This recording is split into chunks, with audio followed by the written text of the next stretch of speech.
২০২৫ সালের ১০ মাসে চীনের কৃষি পণ্যের রপ্তানি ছুঁয়েছে প্রায় ৬০,০০০ কোটি ইউয়ান। এই খাতে এখন চীনের বৈদেশিক বাণিজ্যের শক্তিশালী একটি ভিত্তি। ইয়েলো রিভার বেসিনে প্রথমবারের মতো নিংশিয়া হুই স্বায়ত্তশাসিত অঞ্চল থেকে দুগ্ধজাত খাবার, সবজি ও ফল রপ্তানি হয়েছে মধ্য এশিয়া ও মধ্যপ্রাচ্যে। শুধু এই অঞ্চল থেকেই রপ্তানি আয় দাঁড়িয়েছে ১৭৮ বিলিয়ন ইউয়ানে।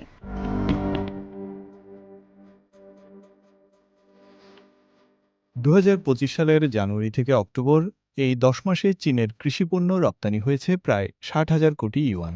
শুল্ক দপ্তরের তথ্যানুযায়ী এ সময়ে ৮৩৮ ধরনের পণ্য ২২৩টি দেশ ও অঞ্চলে রপ্তানি করা হয়েছে।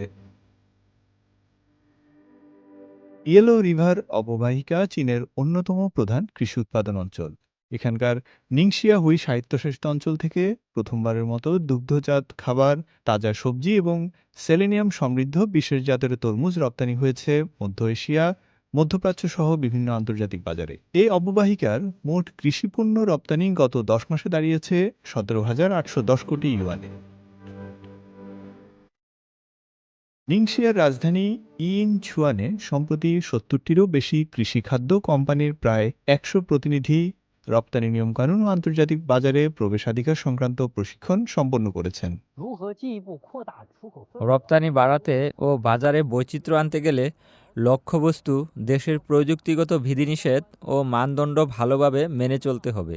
শুরু থেকে গুণগত মান নিশ্চিত করাটা হলো আন্তর্জাতিক বাজারে প্রবেশের ভিত্তি।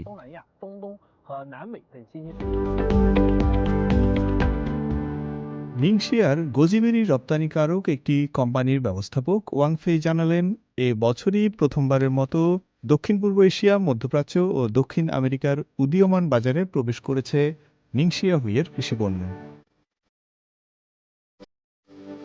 রপ্তানি সংক্রান্ত চ্যালেঞ্জ মোকাবিলা ও লজিস্টিক বাধা দূর করতে চীনের শুল্ক কর্তৃপক্ষ চীন জুড়ে প্রশিক্ষণ কর্মসূচি চালু করেছে, যাতে কৃষিপণ্য আরও ভালোভাবে বৈশ্বিক বাজারে পৌঁছাতে পারে।